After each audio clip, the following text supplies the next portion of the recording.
भगवान ने जीवन में कभी मुंह नहीं लटकाया, सदा मस्त रहे।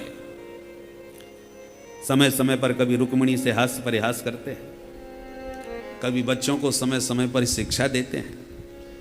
राजा नृग जो गिरगिट योनि में पड़ा था उसका उद्धार किया, और उसके माध्यम से भगवान ने बच्चों को सावधान किया कि राजा इतना बड़ा दानी था नृग, पर एक ब्राह्मण की गाय को गलती से अपना समझ बैठा तो गिरगिट बन गया, और जानबूझ करके जो ब्राह्मण के धन का हरण करेगा उसका परिणाम क्या होगा सोच लो। भगवान कहते हैं कुलम समूलम दहति ब्रह्मस्वारिणी पावका, ब्राह्मण का धन हरण करने वाले का समूल विनाश हो जाता है, रहा ना को कुल रोवन हारा, ये स्थिति बन जाती है। जिसका विनाश होने का निकट समय आ जाता है उसके भीतर विप्रद्रोहिता उत्पन्न होने लगती है। माने जो विप्रद्रोही बन जाए, ब्राह्मणों से द्वेष करने लग जाए, तो देखते ही समझ जाना चाहिए कि अब इसका सर्वनाश सुनिश्चित है। इसलिए भगवान कहते हैं मैं स्वयं सर्व समर्थ ईश्वर होकर के भी ब्राह्मणों का सदा आशीर्वाद अपने सिर पर धारण करके रखता हूं। यथाहम प्रणमेन विप्रान अनुकालम समाहित स्वदत्ताम परदत्ताम वा ब्रह्मवर्ती हरिचय 60 वर्ष सहस्राणी विष्टायाम जायते क्रमहि। बहुत सावधान किया है भगवान ने यहाँ पर ब्राह्मणों अपने बच्चों को। दाऊ दादा बोले कन्हैया चलो वृंदावन घूमे आए, भाई परसों की कह के आए थे, आज बरसों बीत गए। भगवान बोले दाऊ जी ब्रजवासी याद आ रहे हैं तो घूमे आओ। दाऊ जी बोले ठीक है तो तुम भले ही मत जाओ, हम तो 2 महीने की छुट्टी गर्मियों की वृंदावन में ही बिताएंगे। तो 2 महीने गर्मियों के कौन कौन से, चैत्र और वैशाख, 2 महीने का अवकाश लेके दाऊ जी वृंदावन पधारे। 2 मासौ तत्र चावासीन मधु माधव मेवच, मधु माधव माने चैत्र वैशाख। दाऊ जी वृंदावन में ब्रजवासियों से मिले, सारे ब्रजवासियों को परम सुख परमानंद प्रदान किए। जमुना जी में नहाने की इच्छा हुई तो बुलाया, यमुना इधर आओ। जमुना जी ने कहा घर घर जाऊंगी नहाने के लिए, तो जमुना का हो गया कल्याण, तुम्हारी गरज पड़े तो मेरे पास आओ। दाऊ जी का क्रोध भड़क गया, पापे त्वाम माम अवज्ञाय न आयासी मया होता, मेरे बुलाने पर भी तू नहीं आएगी, अभी देखता हूं। तुरंत अपना हल उठाया, मूसल उठाया और हल घुमा करके जो मारा सो जमुना खींची चली। जमुना कांप गई, दिव्य रूप में प्रकट होके चरणों में गिर पड़ी। राम राम महाबाहो न जाने तब विक्रमम, हे महाबाहो, दाऊ जी महाराज मैं आपके विक्रम को पहचान नहीं पाई, आपका पराक्रम समझ नहीं पाई, माफ कीजिएगा। क्षमा मांगी तो छोड़ दिया। आज भी जमुना जी टेढ़ी मेढ़ी बह रही हैं दाऊ जी के हल्के प्रभाव के कारण। ये दाऊ जी का अनंत पराक्रम था। दुनिया वाले जितने दाऊ जी से डरते थे इतने कन्हैया से नहीं डरते थे। कन्हैया को तो डरपोक रणछोर कहते थे। एक पौंड्रक नाम का राजा था, बड़ा पाखंडी था। पाखंडियों की अनादि परंपरा है, कोई आज की नहीं है। दुनिया को उल्लू बनाना, पापस्य खंडः पाखंडः, जो पाप का ही खंड है। पौंड्रक को भगवान बनने का भूत सवार हो गया। काशीराज इसका मित्र था, उसने कहा मित्र तू भगवान बन ही जा, तू भगवान बनेगा मैं तेरा पुजारी बन करके प्रचार करूंगा, फिर जो चढ़ावा आएगा वो 50-50। आजकल प्रचार का जमाना है, हम प्रचार करेंगे तुम्हें पुजवाएंगे, और तुम्हें पुजवा करके जो चढ़ावा आएगा वो उसमें हमारा भी हिस्सा होगा। तो दोनों में समझौता हो गया। पौंड्रक ने कहा भगवान कैसे होते हैं? बोले 4 हाथ वाले होते हैं। तो 2 हाथ तो हैं ही, 2 नकली फिट करा लिए। शंख चक्र गदा पद्म गरुड़ आदि सब तैयार कर लिया डुप्लीकेट। आकाश में उड़ने लगा, काशीराज प्रचार करने लगा। आज सपने में भगवान आए थे, मेरे से कह रहे थे कि आज मैं वैकुंठ से उतर के लोक मंगल के लिए जगत में आ रहा हूं, सबको कहो कि मेरे दर्शन करके अपना जीवन धन्य बनावे। सो महाराज जैसी गरुड़ पर उड़ता हुआ पौंड्रक धरती पर आया, काशीराज चिल्लाया बोल पौंड्रक भगवान की।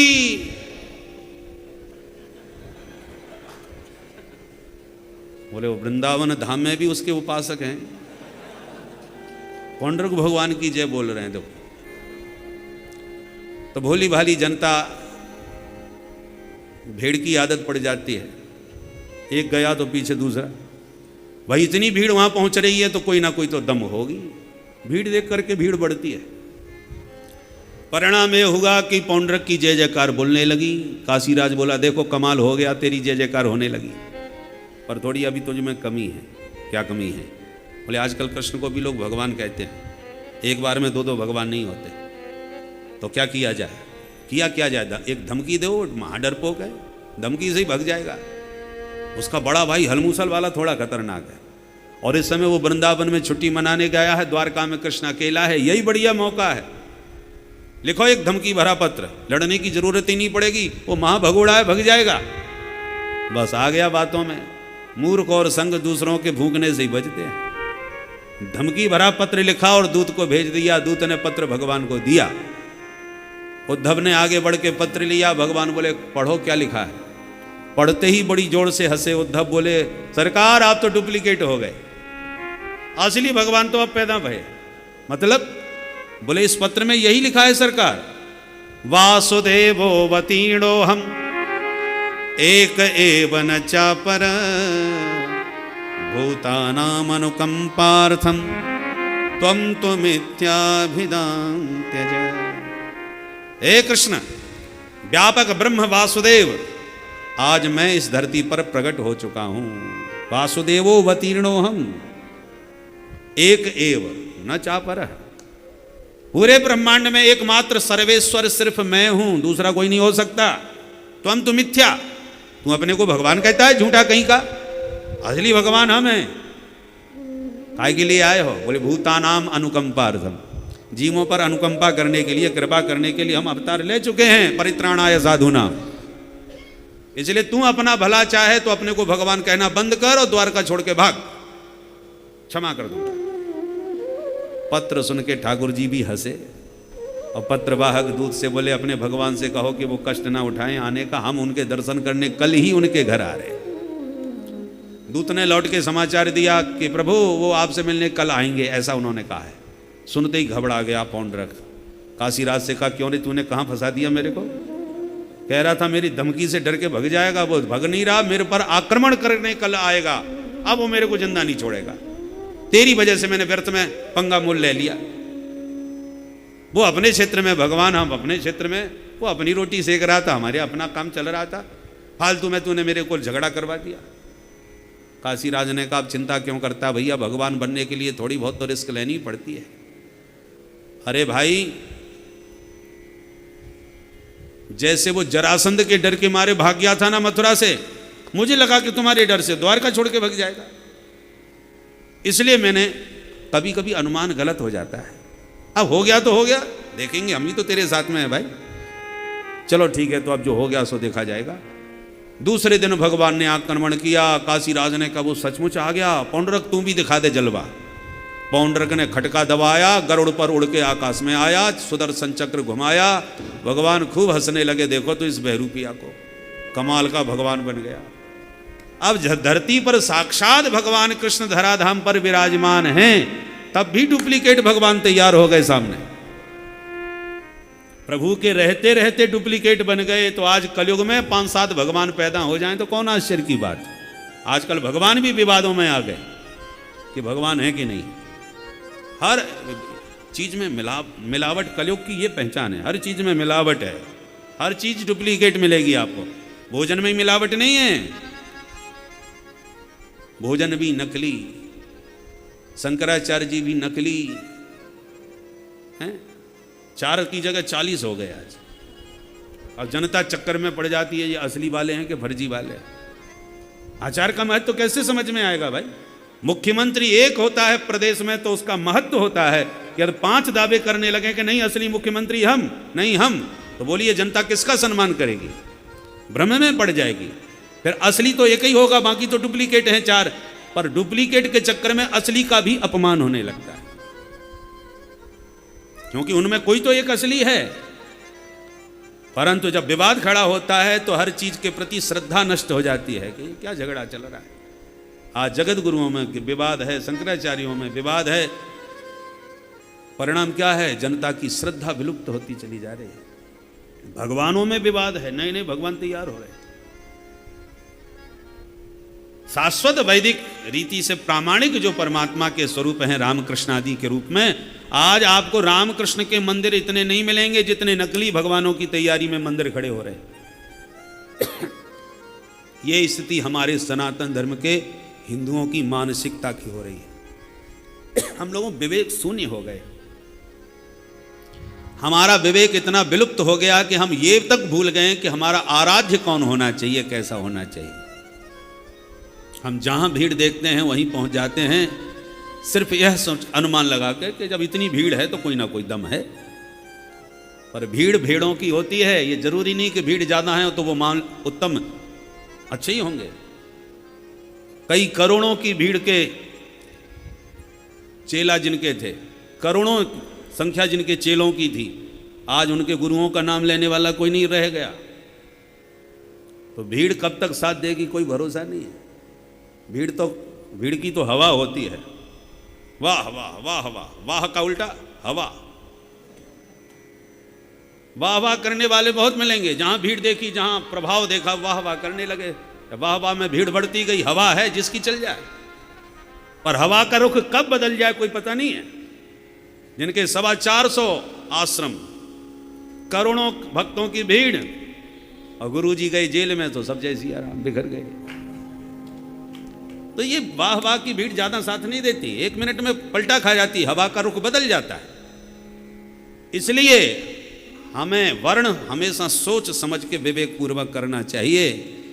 ईश्वर और भाई दो ही तो, अध्यात्म पथ में गुरु और गोविंद दोनों का महत्व है। आज गुरु भी विवादास्पद हो गए हैं और गोविंद भी। हम लोग राधा वल्लभ कृष्ण राम, ये जो प्रामाणिक वैदिक रीति से प्राप्त जो आराध्य हैं हमारे, उनको भूल करके नए नए भगवानों के प्रभाव में आकर के हम लोग प्रवाहित हो रहे हैं। और जब रहस्य खुलेगा कि ये डुप्लीकेट थे, तो जो उनके उपासक हैं उनकी हालत क्या होगी? कहीं के नहीं रहेंगे, ना घर के ना घाट के।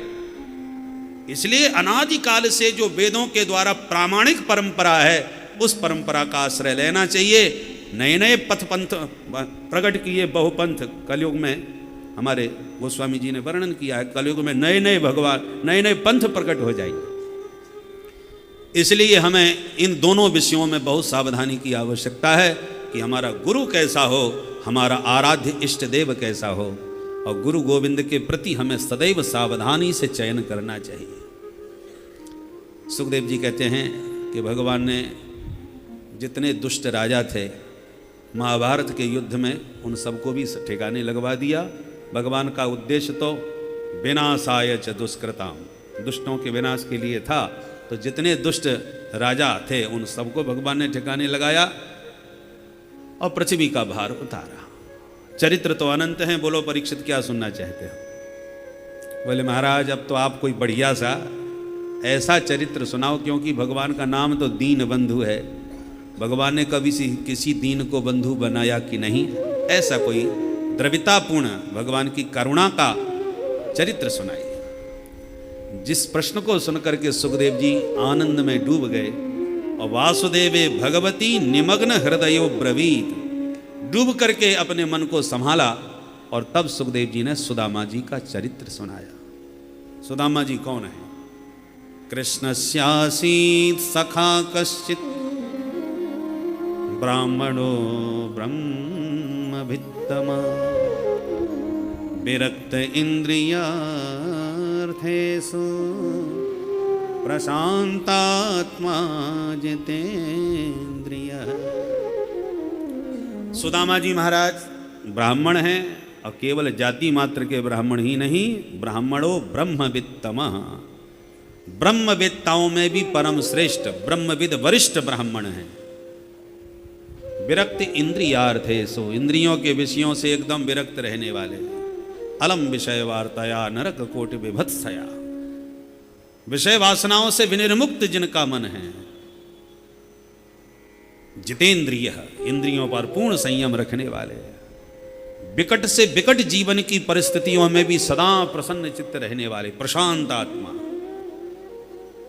ये विशिष्ट गुणों के द्वारा सुदामा जी का परिचय सुखदेव जी ने दिया। 2 अध्यायों में सुदामा जी का चरित्र कहा, पर एक बार भी नाम नहीं लिया। प्राय महापुरुषों का नाम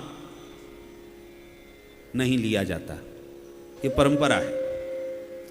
सुखदेव जी का सुदामा जी के प्रति इतनी श्रद्धा का भाव है कि वो उनका नाम नहीं ले रहे, उनके विशेषणों से, उनकी विशिष्ट गुणवत्ता से उनका परिचय दे रहे। पर सुशीला का जब परिचय दिया तो कह दिया दरिद्रा, बेचारी बहुत दरिद्र थी। सुशीला को दरिद्र क्यों कहा? क्योंकि भागवतकार की दृष्टि में जिसके पास पैसा नहीं है वो दरिद्र हो, ये कोई जरूरी नहीं। पैसा के बिना व्यक्ति निर्धन है, धनहीन है, परंतु कुछ न होने पर भी व्यक्ति भीतर से, मन से धनवान हो सकता है। मन का धनी है, धन का धनी नहीं। पर कई लोग ऐसे होते हैं बहुत धन होने पर भी महादरिद्र होते हैं। दरिद्र की परिभाषा श्रीमद् भागवत में दी है, दरिद्रो यस्व संतुष्ट, जो जीवन में असंतुष्ट है वो महादरिद्री है। एक होता है भिक्षुक, एक होता है भिखारी। दोनों में अंतर क्या है? एक विरक्त भिक्षुक के पास भी कुछ नहीं होता और एक भिखारी के पास भी कुछ नहीं होता, परंतु दोनों में जमीन आसमान का अंतर होता है। भिक्षुक जो बीतराग परमहंस है, भूख लगी तो किसी गृहस्थ के घर में भिक्षाम देहि कह दिया, जो मिल गया सो पा लिया और चल दिया, वो भिक्षुक है, सन्यासी। किंतु दूसरा है भिखारी, जिंदगी भर मांगता रहता है। तो दोनों के पास नहीं है कुछ भी, और दोनों में फिर अंतर क्या है? बोले भिक्षुक के पास कुछ नहीं है परंतु वो चाहता भी कुछ नहीं है। उसके पास है भी नहीं और वो चाहता भी नहीं, वो भिक्षुक है, वो सन्यासी है, वो विरक्त है। और भिखारी कौन है तो कुछ नहीं पर चाहता बहुत कुछ है। धनवानों का आश्रय लेके पीछे पीछे भागता रहता है कि शायद कोई कृपा कर दे, कुछ दे दे। मन में चाह लिए धनांधों का आश्रय लेके पीछे पीछे भागता है, वो भिखारी है। और बड़े बड़े सम्राट सिर झुकावें, चरणों में दंडवत करें, फिर भी वो उनसे कुछ ना मांगे, कुछ ना चाहे, वो सन्यासी भिक्षुक है। भीतर से इसका मन महान है, हृदय विशाल है। और विशालता का परिचय यह है कि सम्राट सिर झुका रहे हैं फिर भी किसी के सामने हाथ न पसारे। चाह गई चिंता मिटी, मनुआ बेपरवाह, और जाको कछु न चाहिए सो ही साहंसाह। जो कुछ नहीं चाहता वो तो सहंसाहों का सहंसाह होता है। बड़े बड़े सम्राट श्री स्वामी हरिदास जी महाराज हुए, श्री हित हरिवंश महाप्रभु हुए, बड़े बड़े सम्राट जिनके चरणों में आकर के सिर झुकाते हैं और फिर भी कुछ नहीं चाहते। वो विरक्त हैं, भिक्षुक हैं, भिखारी नहीं है। और कई लोग ऐसे हैं जो जिनके पास संपत्ति बहुत है, पैसे की कमी नहीं, जिंदगी भर बैठ के खाएं, फिर भी तृष्णा अभी इतनी बड़ी भैया कि शायद और कुछ मिल जाए।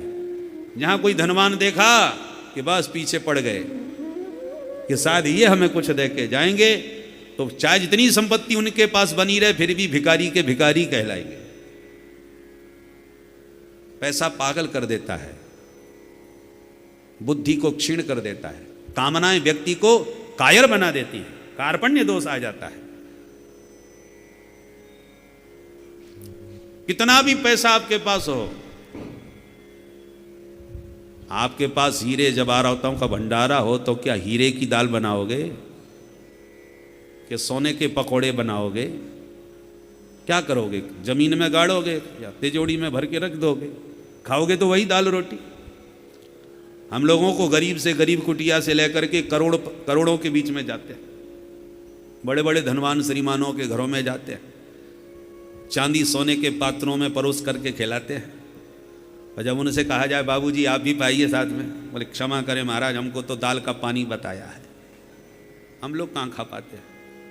बस खाते हो गए, आप खाते हैं तो देख करके खुश हो जाते हैं, हम लोगों के भाग्य में नहीं। अब बोलो, अरबपति हैं, दूसरों को चांदी सोने के बर्तनों में पवा रहे हैं, पर खुद के लिए दाल का पानी, रोटी नहीं खा पाते। रोटी की पापड़ी ऊपर से निकाल करके थोड़ा डुबा डुबा करके, वो भी रूखी, घी नहीं लगा पा रहे। वो संपदा किस काम की है? भोज्यम च भोजनम शक्ति ही, दोनों एक साथ नहीं होती। किसी के पास चने हैं तो दांत नहीं है, बेदांती है, खा ही नहीं पा रहे। किसी के पास दांत खूब हैं पर चने ही नहीं है, खाएं क्या? यही हालत है संसार की। इसलिए जिसके पास बहुत कुछ है फिर भी यदि उसकी कामनाओं की पूर्ति नहीं हो रही, फिर भी उसके भीतर तृष्णा भरी पड़ी है, तो कोवा दरिद्रो हे विशाल तृष्णा। भगवान शंकराचार्य जी प्रश्नोत्तरी में कहते हैं कि दरिद्री कौन है? बोले जिसके भीतर तृष्णा बड़ी हुई है। तृष्णा जिसके भीतर छाई हुई है वो महादरिद्री है।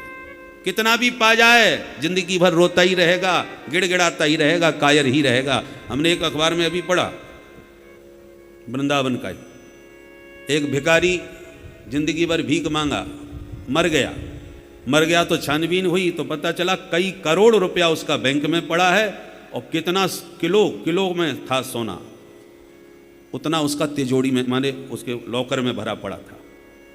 किलो में सोना था और करोड़ों में पैसा था और जिंदगी भर भीख मांगता रहा। ना उपभोग किया, ना उपयोग किया, न किसी को दे सका, न उसका उपयोग कर सका। जब मर गया तो सरकारी खजाने में चला गया। तो जीवन दरिद्रता का स्वभाव प्रकृति बन गई। सब कुछ होने पर भी लोग दरिद्री रहते हैं। माल खूब है पर किसी को पता न चल जाए तो फटे कपड़े पहनेंगे, जानबूझ के भिखारी बने डोलेंगे। वो व्यक्ति जीवन भर दरिद्र ही रहेगा। प्रहलाद जी से भगवान साक्षात कह रहे हैं कि बेटा मांग लो। ईश्वर कहता है कि मांगो और प्रहलाद जी हाथ जोड़ के कहते हैं महाराज मैं कोई व्यापारी नहीं हूं, कुछ नहीं चाहिए। और जब भगवान ने पूछा करके मांगने से घबराते क्यों हो, क्यों नहीं मांगते? तो प्रहलाद जी ने एक बात बहुत जोरदार कही, विमुंचति यदा कामान मानवो मनसस्थितान तर्येव पुंडरीकाक्ष भगवत्वाय कल्पते। हे पुंडरीकाक्ष प्रभु, व्यक्ति के जीवन से, मन से यदि कामनाएं मिट जाएं, कोई इच्छा उसके भीतर न रह जाए तो भगवत्वाय कल्पते, वो साक्षात आपका स्वरूप बन जाएगा। वो साक्षात भगवत स्वरूप हो जाता है जिसके भीतर कोई कामना नहीं रह जाती। भगवत कल्प, आयुर्वेद में कल्प होते हैं, काया कल्प। इतने दिन इतना मात्रा में ऐसा इस पदार्थ का सेवन करो, ऐसे रहो, काया कल्प हो जाएगी, माने बुढ़े से जवान हो जाओगे दोबारा। तो जैसे काया कल्प करते हैं ना आयुर्वेद में, ऐसी प्रहलाद जी ने भगवत कल्प बतलाया है। भगवान बनना चाहते हो, भगवान की तरह एकदम आनंद में सच्चिदानंद बन करके मस्त रहना चाहते हो तो कैसे कब रह पाओगे, कैसे रह पाओगे? क्या करना पड़ेगा? विमुंचति यदा कामान मानवो मनसस्थितान। मानव मन में स्थित अपनी सारी कामनाओं के कांटे निकाल दे, कोई इच्छा मन में न रह जाए। हमारी कोई इच्छा नहीं। बड़े से बड़े सम्राट आकर के हाथ जोड़ के कहें कि महाराज जी कुछ हमें सेवा बताइए, और आप हृदय से ईमानदारी से कह सको हमें कुछ नहीं चाहिए, तो समझ लो दुनिया में आपसे बड़ा कोई धनवान नहीं। वाणी से भले ही ऊपर से कोई कह दे हमें कुछ नहीं चाहिए, भगवान ने बहुत कुछ दिया है, पर मन में तो कहीं ना कहीं रहता है कि अच्छा। जब बड़े बड़े नोट खरे खरे दिखाने लगते हैं तो फिर मन डगमगाने लगता है। एक त्यागी महात्मा आए गांव में तो बड़ा हल्ला मच गया। हल्ला क्यों मचा? क्योंकि कोई भी रुपया चढ़ाता सो बाबा डंडा उठाता, भाग यहां से, हमको रुपया दिखाता है। कितने भी रुपए चढ़ावे, बाबा डंडा उठा के मारता था तो लोगों में हल्ला मच गया, भाई ऐसा त्यागी बाबा नहीं देखा। रुपए चढ़ाओ तो डंडा मारता, इतना त्यागी है। गांव में एक महान कंजूस सेठ जी भी रहते थे, उनको लगा कि ये उदारता दिखाने का बढ़िया मौका मिल गया हमको, बाबा जी को तो कुछ चाहिए नहीं, तो हम ही क्यों उदारता दिखाने में कंजूसी करें। सीधा 1,00,000 की गड्डी ले करके गए। पहले थोड़ी देर बैठे, लोग आते थे, कोई 50 का रुपया चढ़ा, अरे भाग यहाँ से, डंडा उठा के। 100 का नोट चढ़ा, अरे भाग यहाँ से। 1,000 रुपया एक ने चढ़ाया, सीधा लाल नोट, वो भी कड़क। बाबा ने फिर उठाया डंडा, बोले भाग यहाँ से। सेठ जी समझ गए पक्का त्यागी है भाई। उन्होंने सीधे 1,00,000 रुपयों की गड्डी एक चढ़ाई दी। सब लोग बैठे थे, सेठ जी ने गड्डी चढ़ाई, बाबा ने लाठी नहीं उठाई। अब सेठ जी इस आशा में बैठे हैं कि बाबा लाठी उठाएं तो मैं लेके चलूं। लोग भी देखेंगे कि सेठ जी भाई पात्र को चुनते हैं, देखो उनका अच्छा महात्मा दिखा तो 1 लाख दिया, अब बाबा ने नहीं लिया वो बात अलग है। तो इस आशा में उन्होंने चढ़ाई थी, पर बाबा ने लाठी नहीं उठाई। बाबा ने कहा, और सेठ जी बोले तो महाराज भेंट स्वीकारो। बाबा फिर भी मौन, कुछ नहीं बोले। तो महाराज मेरी ये तुच्छ भेंट स्वीकार है। अंत में 3 बार जब कहा तो सेठ बाबा जी मुस्कुरा के बोले, सेठ जी मैं अनुभव कर रहा हूँ कि ज़िंदगी में आपने पहली बार हाथ आगे बढ़ाया है, और मैं नहीं चाहता कि आपका पहली बार उठा हुआ दान का ये हाथ पीछे लौटाया जाए। आपका भगवान इसी प्रकार से उदारता का हाथ देता रहे, इसलिए तुम्हारे भाव को देखकर और तुम्हारा प्रथम उठा हुआ हाथ देख करके चलो तुम्हारी श्रद्धा स्वीकार कर लेते हैं। सेठ जी के पसीना छूट गए, गया एक पानी में। तो मूल बात यह है कि हृदय से यदि ये भाव पुष्ट हो जाए, जाको कछु न चाहिए, कोई कितनी भी बड़ी धनराशि लेके आवे या कितना भी बड़ा धनवान आवे, पर मन में किंचित भी चाह न रह जावे, तो समझ लो दुनिया में उससे बड़ा कोई श्रीमान नहीं हो सकता। श्रीमांश्च को यस्तु समस्त तोषः, सब प्रकार से जो संतुष्ट हो गया वो सबसे बड़ा धनवान हो गया। ऐसे ही धनवान सुदामा जी हैं, जिनको हृदय से वास्तव में कुछ, किसी से कुछ नहीं चाहिए। ये चाह मन में होती कि कोई हमें कुछ दे, या हमारी महिमा पहचाने, या हमारी प्रतिष्ठा, चाह कोई एक पैसे की ही नहीं होती, याद रखिए। पैसे की चाह नहीं होती, कुछ लोगों को प्रतिष्ठा की चाह होती है, हमारा नाम चारों तरफ हो जाए। एक सज्जन पैसा से हाथ नहीं लगाते थे, परंतु पैसा तो नहीं छूते थे, पर जहां जाते थे वो सबको ये बात कम से कम 10-50 बार कह देते, देखो हमको पैसा मत चढ़ाना, हम पैसा से हाथ नहीं लगाते। अपंगत में बैठे थे, दक्षिणा का वितरण हो रहा था, चूंकि 50 लोगों से ये बात कहते रहते थे, तो जो दक्षिणा बांटने वाला था उसे पता था ये दक्षिणा नहीं लेते, तो उनको छोड़ के आगे बढ़ गया, उनको दक्षिणा नहीं दिया। सो बिगड़ गए, बाबा पंक्ति भेद करता है, हमको दक्षिणा क्यों नहीं दी? बोले महाराज आपने ही तो कहा था कि हम पैसा नहीं छूते, इसलिए मैंने देना उचित नहीं समझा। बोले हाँ ठीक है, हम पैसा छूते नहीं है, पर हमारे कपड़े में बांध दो, हम छुएंगे नहीं, तुम तो बांध सकते हो, तुम तो छू सकते हो। तो पता माने कई लोगों की भावना ये थी कि हमने पैसा भी नहीं छुआ तो पैसा भी नहीं मिला, और किसी को पता भी नहीं चला कि हम इतने बड़े त्यागी हैं, तो पता तो लग जाए।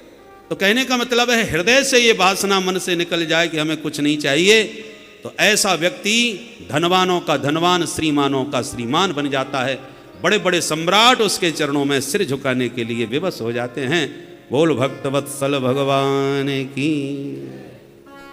ऐसे ही हमारे बीतराग परम रसिक, जिनकी पहचान की आवश्यकता आपको नहीं है, सब जानते हैं,